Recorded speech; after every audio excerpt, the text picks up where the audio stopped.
بسم اللہ الرحمن الرحیم۔ حضرت ابو ہریرہ رضی اللہ تعالی عنہ بیان کرتے ہیں، رسول اللہ صلی اللہ علیہ وسلم نے فرمایا، جب کبیرہ گناہوں سے بچا جائے تو 5 نمازیں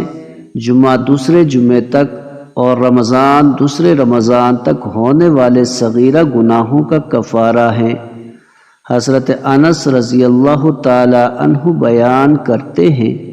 رسول اللہ صلی اللہ علیہ وسلم نے فرمایا،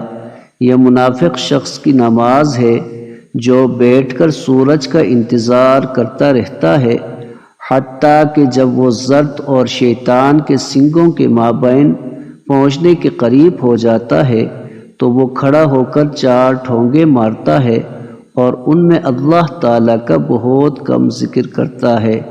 حضرت علی رضی اللہ تعالی عنہ سے روایت ہے کہ نبی صلی اللہ علیہ وسلم نے فرمایا، علی 3 چیزوں میں تاخیر نہ کرنا، ایک نماز جب اس کا وقت آ جائے، جنازہ جب تیار ہو جائے، اور بیوہ، مطلقہ اور کنواری خاتون کے نکاح میں جب تمہیں اس کا کفو مل جائے۔ حضرت جابر بن سمورہ رضی اللہ تعالی عنہ بیان کرتے ہیں، رسول اللہ صلی اللہ علیہ وسلم تمہاری نمازوں کے اوقات کے مطابق ہی نمازیں پڑھا کرتے تھے، لیکن آپ صلی اللہ علیہ وسلم نماز عشاء تمہاری نماز سے کچھ تاخیر سے پڑھا کرتے تھے،